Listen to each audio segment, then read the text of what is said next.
Hi, so today I wanted to talk a little bit about giving up. Now, the reason I bring this up is because a lot of what I try to do on this channel is motivate other people, and I want to motivate other people to succeed in areas where I've often failed. And one thing I think gets missed is that failure itself is not the end. See, giving up, I define giving up as your personal threshold for failure. So there are only so many times the average person can fail. There are only so many times the average person can feel the pain of failure before they actually give up. But what I want people to understand is that you're allowed to fail as many times as you want. It doesn't matter. Like, people think, oh, I try and I try and I try, but I finally failed, so that was it. And it's not even about the trying. It's that you can fail so many times at something. And that, in and of itself, does not mean that you're done. You're only done when you've reached your personal threshold for failure. And I want you to understand that your personal threshold for failure in a given field is something that you have absolute control over.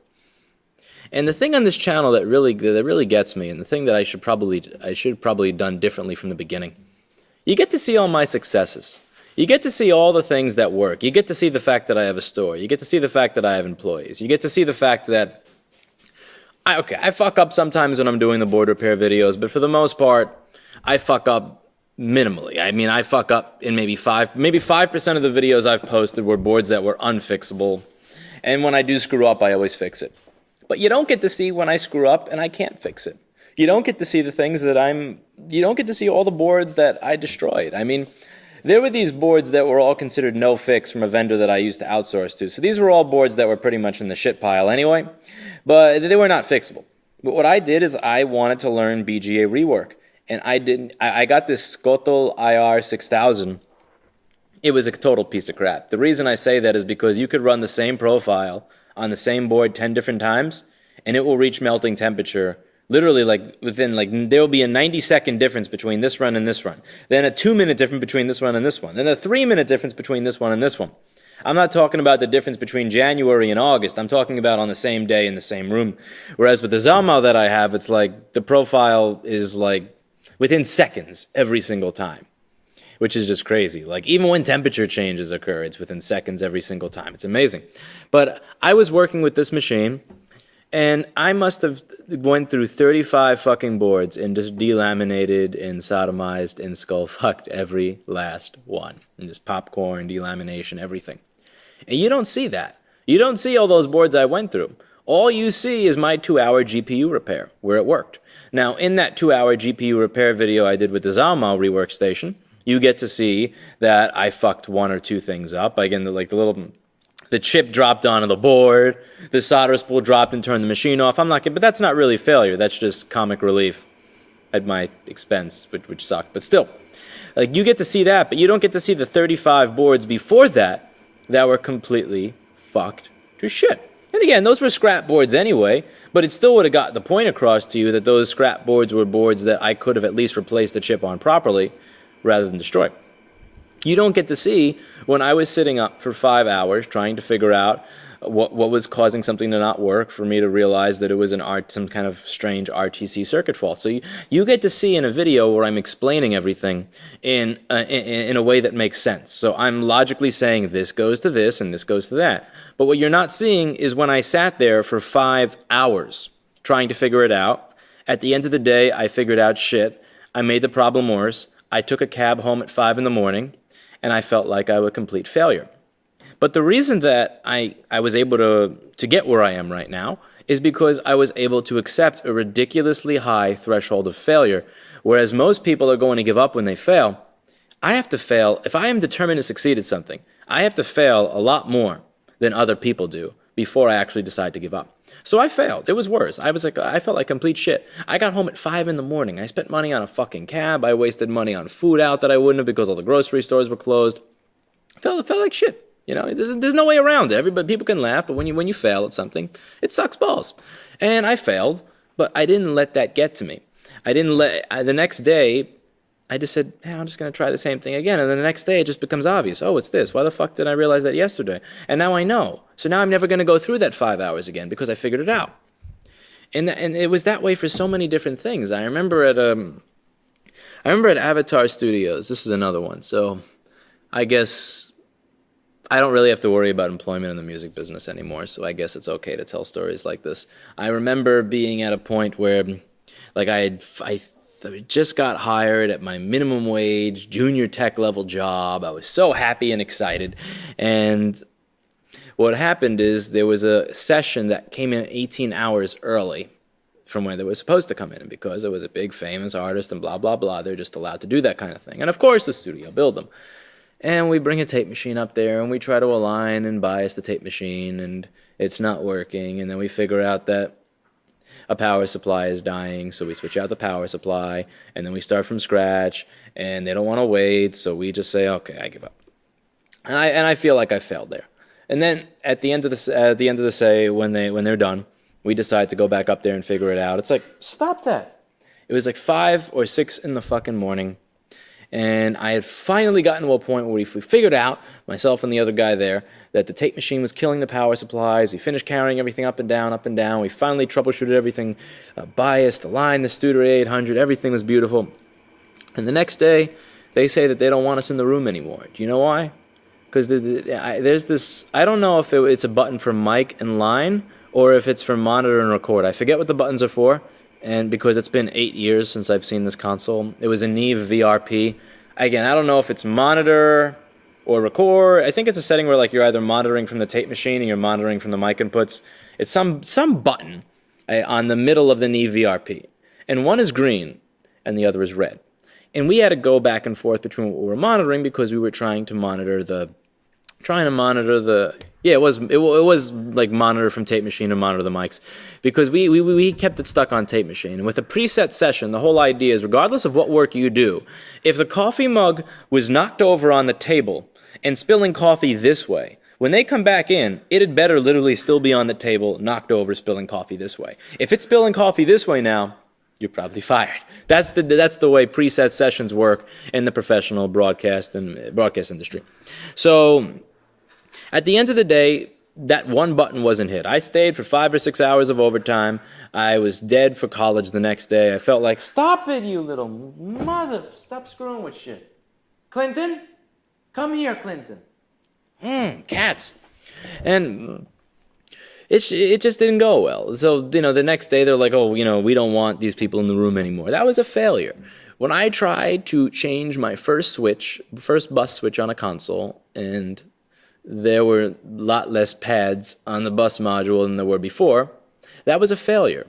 When I went home after a 14 or 16 hour workday that I was getting minimum wage for, and they say that we don't want those 2 people who were around in the room last night, even though they would be recording to their goddamn cell phone if we weren't there to make this shit work by the time they got in, that felt like a failure. When I went through 35 fucking motherboards, and couldn't get one BGA chip soldered, that felt like failure. When I thought I figured out what was wrong with the board and it blew up in my face, that felt like failure. When I ran a business that started with a lot more money than this business, I talk about the supply company every now and then. When I talk about that supply company that started with way more money than my repair company started with, and how it literally just ran into the ground, that was failure. And most people would give up after that. Most people would give up after being told by a famous artist and producer, we don't want this guy in the room anymore, because when he's in the room, the green button is hit instead of the red button on the console. Which, by the way, an engineer who knows his shit, it literally would have taken, again, green, red button. This is the part where I'm allowed to say this because I don't work in the music business anymore. If you're a recording engineer that actually knows how to use a fucking console like the VRP, you'll be able to see the difference between the red button and the green button, and that's literally the first thing you will check for before the producer can even finish his sentence into saying, why don't I hear? Oh, good engineer. Why don't I hear? Oh. You notice that. Not like go do, do, do for 10 minutes until you finally have to find somebody who knows what they're doing to tell you, oh, you're in the wrong goddamn mode. Yeah, I hit the wrong button. It's 5 in. Fuck you. But I digress. Memories. But the point here is, man, when I failed so many fucking times. You know what I did about it? I just came back and tried again. I didn't give up. I continued trying. I would walk out of the studio after my 16 or 18 hour workday with the minimum wage or the other internship where I was working for free. I'd have Tori Amos's Little Earthquakes playing in my headphones. And I would just listen to it because I think that was an amazing. Tori Amos, a lot of her music is really, it's kind of the soundtrack to dealing with any type of oppression. It's the soundtrack to dealing with and overcoming disappointment, to overcoming what other people project onto you. So if somebody else is projecting failure onto me, or I'm projecting failure onto myself, or the motherboard that I'm working on is trying to beat me down and laugh at me, you know, I listen to her music and I just, for some reason, I just stop caring about failure. It's like I almost become proud of failure because I'm just proud of who I am, and I don't care if who I am is not even something I feel I should be proud of. I just become proud of it anyway. That's what her music has always done for me, like the Little Earthquakes album and the Boys for Pele album and the one that has Baker Baker on it is track 5, which I'm forgetting the name of, but the one that has Baker Baker is track 5. That's a good album. And I would just listen to the Tori Amos album, and man, like that music got me through so many of the fucked up times in my life. You guys really should actually like find that. And by find, I don't mean fucking Usenet or BitTorrent. I mean actually buy it, because like, you know, I don't know. I believe in buying music for artists that you actually like, that aren't steaming piles of shit. And I support Tori Amos, so I would support buying her music anyway. But off of that, you know, I would listen to that stuff, and it would really help me out. And one of the things that where I'm kind of noticing this, and where it's coming up for me again, is with employees. And I always try to make, there are so many of these videos where I email myself and I have an idea for a video that I think is a good idea, and I think it's a topic that is related to this channel, but I don't really do the video on it until I actually feel inspired to, or until an event occurs. I don't want to just sit here and yammer into a fucking camera, because like that's what I get paid for. That's a really lame-ass way to run a YouTube channel. I want to talk to you when I actually see something come up that I genuinely believe is relatable, so that I can actually speak from a standpoint of believing in what I'm telling you. I don't know if that made any sense, but yeah, anyway, so I've been trying, as people who've been following the channel know, again, I've been, for a very long time now, trying to find somebody to replace me at a lot of the things I do at my job. And it's harder than you think. Again, the problem that I run into is the people who are qualified to do what I do are out there as their engineers making their $250,000 to $750,000 a year. And the people who are willing to work for the wages that laptop repair and electronics repair support they're not going to look at a schematic and see the same thing that I am. So again, like for those of you watching these videos who I guess, just got introduced to the channel, who are not really used to what it is I do, I might as well bring up one. So I will switch over to the screen capture here, and I will show you what's going on in the screen capture. So when I see this, I see a story. I may not understand what every single element in the story is about. I may not get exactly what's going on in every single point, and I may have to think a little bit. But when I see this, I see a story. And all the people that I try to hire, when they see this, they give me the look. And when I say the look, there was this one person that I go back and forth with, and when he has never even tried to get somebody to do this. And he says the reason is because every time I talk to them, they give me the look. Okay, I get that. It's the same look. I'm used to getting that look all the time. That's the look that I get when I ask a cute woman out on a date. It's the exact same look that I'm used to getting from people that I hire when I go over many of these concepts. They look at that document and they do not see a story. See, even if I see a story that I don't understand in the beginning, I still see a story. It's just a story where I may be missing a certain element or maybe misinterpreting a certain element, but I see a story. I really do. And the problem is that a lot of the people that I hire don't. Again, you watch all these videos, and who is the one doing all the board repair? It's not somebody else. But I would like it to be somebody else someday, because, again, it was a fun project, getting rid of the people we outsourced this to. But at the same time, it would be nice to literally have, 2 or 3 weeks at a time where I just don't turn on a soldering iron, that would be fun. That would be awesome. Even if I cut down on work, every now and then I still got to go to work, and I still got to think about this stuff. And sometimes I just don't want to think about this stuff. It is what it is. But yeah, so I would try to find people. And there was this one recent person that I thought had showed great potential. It was a person who was a very nice person, very well spoken, very intelligent, very determined, very. They were just a good worldly individual, somebody who had experience in many different things. So they had a good worldview, they had a good head on their shoulders, good confidence. And then we would go over certain concepts. And what I try to do is I try to start with something really simple and easy to give people confidence, because I realize you have to have confidence every step of the way. And I would show how to do it, have you do it. Show how to do it, have you do it. Now, this is what you're doing wrong. And we go to the next thing. And what I noticed at every single juncture when something didn't go right, there was and I know what that look in the face is. It's that look of failure. It's that look where somebody says, I know I have failed. And the one thing that this person didn't have that I should be looking for when I do job interviews, the one thing this person was missing a high threshold for failure. Now, one thing I will admit completely is that I was most likely putting in a half-assed teaching job. Because since I hired this person, over the past couple of weeks, I've had a lot of students coming. Some of these people have come locally, some have come from Florida, some have come from New York, some have come from halfway around the fucking world to come here and learn board repair. I have to give them a good experience. I have to make sure that they understand what I'm talking about. I have to make sure they're not just yesing me to death. I have to make sure that when I say, this is how I want you to solder something, that I'm actually staring at the monitor while they're soldering for a half hour, and then making sure they actually did it. Sometimes I'm going to look away because, frankly, it just gets boring to watch soldering. But I have to keep watching that because I have to make sure that they're learning. And that is work.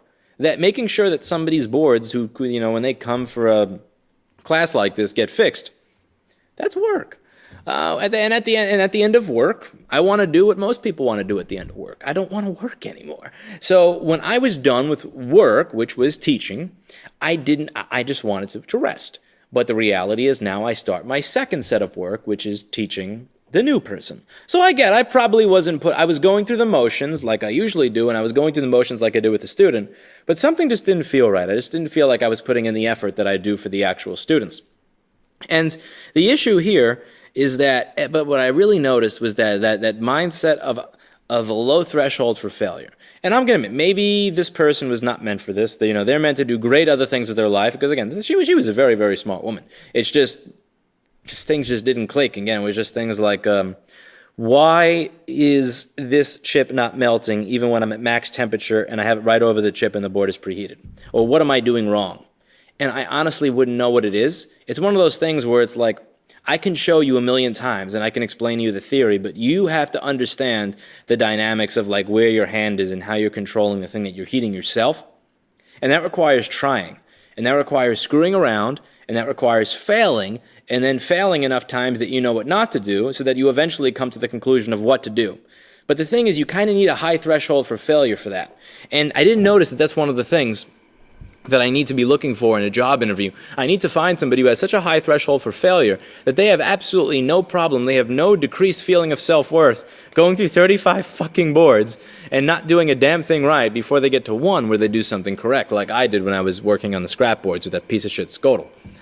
And I just saw the looks in the face. I saw the look, and I decided, instead of realizing that we are making no progress, I want to see what happens here. And the reason is because for all the sadness I saw in this person's face, they're actually learning a little bit faster than I was in the absolute very beginning when I started working on electronics. So I decide I'm not going to be discouraging. I'm going to keep giving little tasks that I feel can be built upon. We're going to work on this, but I was never able to overcome that look on that person's face. I was never able to overcome the...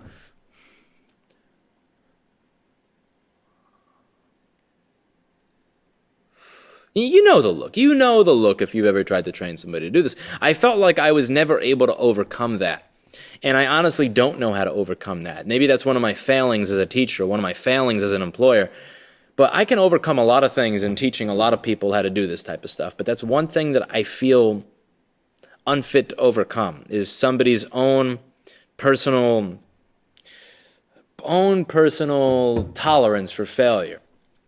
and their own personal lack of confidence. All I can do is explain jokingly how many times I failed in the pursuit of doing something right. And I can explain to them that it doesn't matter how many times they fail, because each time they fail, they're learning they're learning what not to do. But that's really the extent that I go with it. And eventually, they quit. And I said to myself, I want to see how far this goes. I'm not going to fire this individual. I'm not going to lay off this individual. I'm going to see how far the average person's threshold for failure is before they give up. And what I realized with this experience and two of the experiences I have with the two people that I tried hiring before this is that the average individual's threshold for failure is scarily low. Really, really, really low. And I realized that. And the thing is, the reason I bring it up is because a lot of people on this channel, there's a cat behind me. I saw eyes on the screen.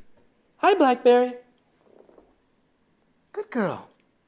A lot of people on this channel say, wow, you're a genius. How did you learn this? What books do I read? This all started from the Reddit and Dig thing when I started getting all these new subscribers. You're a genius. Man, I wish I could figure things out like you. Oh, you're a genius. Oh my God, you're so smart and intelligent. Oh wow, you're a great engineer.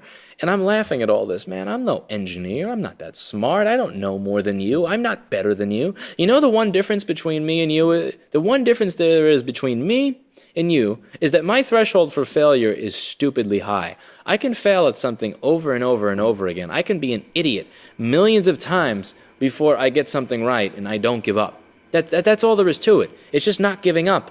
And the key to not giving up is just not caring how many times you fail, not letting it get to you, not becoming depressed, not letting your emotions come into the mix. If I let my emotions get into the mix when I was working at Avatar, man, I would have quit on day fucking 2. Working at Avatar Studios really set the stage for my professional development. It not only set the stage for just how I deal with clients, how I deal with people with this in the service industry with this of-service mentality that I am here to read your mind and fix your problem. It also set the stage for my electronics troubleshooting mindset. I learned so much there that I could never hope to have learned anywhere else. Like Avatar Studios is that place, that internship, and the job that I got there after that internship has made me the man that I am today in many ways. I loved it, but even for all the things that sucked. But the thing is, if I would have been gone on day 1 if when I felt that feeling of failure, when I felt that feeling come upon my face, I let it get to me. You just, again, go back to that video I did on failure from just a few months ago where I was talking about how people assume the worst possible thing is going to happen. I did not do this task right, therefore the boss will hate me. The boss will hate me, therefore he will be mad at me. He will be mad at me, therefore he will fire me. He will fire me, therefore I will be unemployed. I will be unemployed, therefore I will not be able to pay my rent. I will not be able to pay my rent. I will be on the street. And when I see that look in somebody's face, when I see that look as they're failing, what I see is I see all those thoughts going through their head.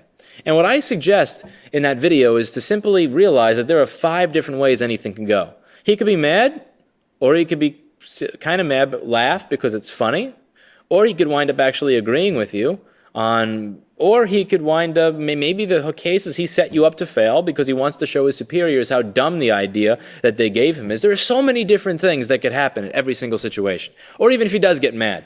Maybe he gets mad and he blows up and his boss fires him and promotes you. Like, there are so many different things that could happen in every situation, and people always jump to the worst possible case scenario, and they use that worst case scenario to just build themselves up and feel like they're failing more and more and more, and then they just get all depressed, and then they fucking give up.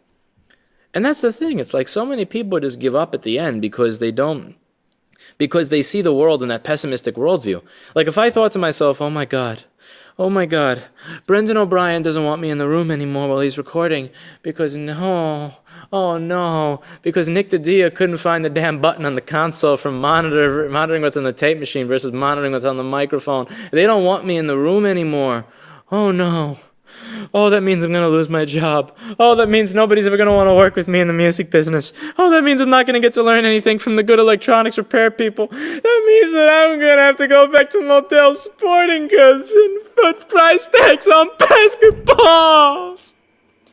Do you think I would have fucking gotten anywhere? No! I would not have gotten anywhere. I would have fucking failed, and for good. I would have given up, but I didn't. I thought, what if fuck that session that I just pretended didn't happen and try to do my best by everybody else using the studio.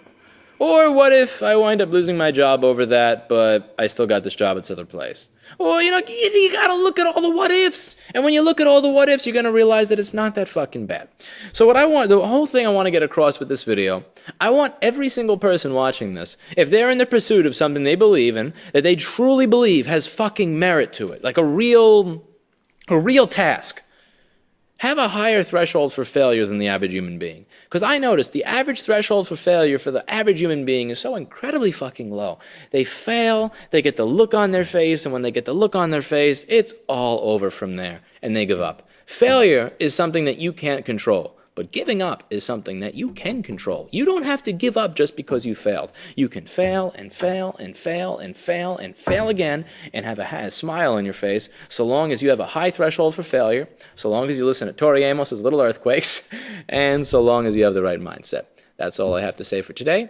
And do you have anything to say today, Blackberry? What do you have to say to our studio audience? You want to bite the microphone?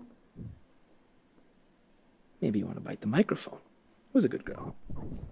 Oh, jeez. Look at all the fur coming off you. Oh, my, you are an 11-pound fur ball. My other kitty, Mr. Clinton, is a 24-pound fur ball.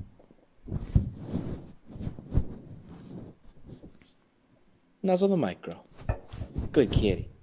You break that $600 to $300 microphone. Good girl. That's what you do. You destroy audio electronics. And you destroy acoustic panels. Nuzzle. Who's a good kitty? Who's my girl? Good kitty.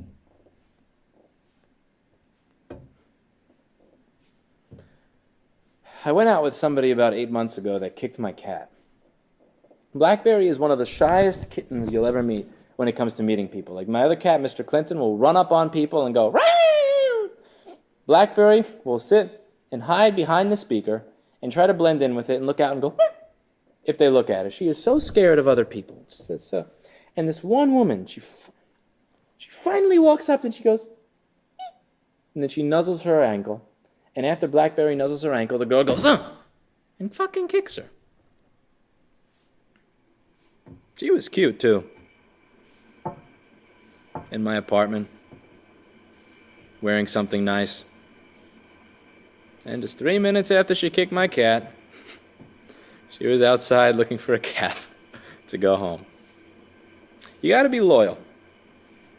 You have to be loyal to the people or the kittens in your life that deserve it.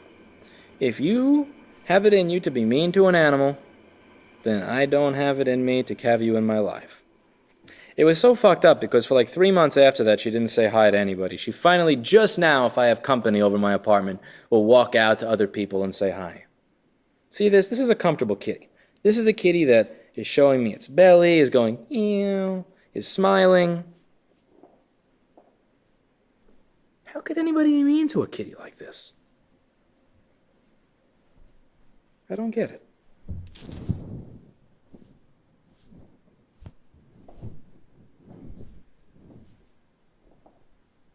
And that's it for today.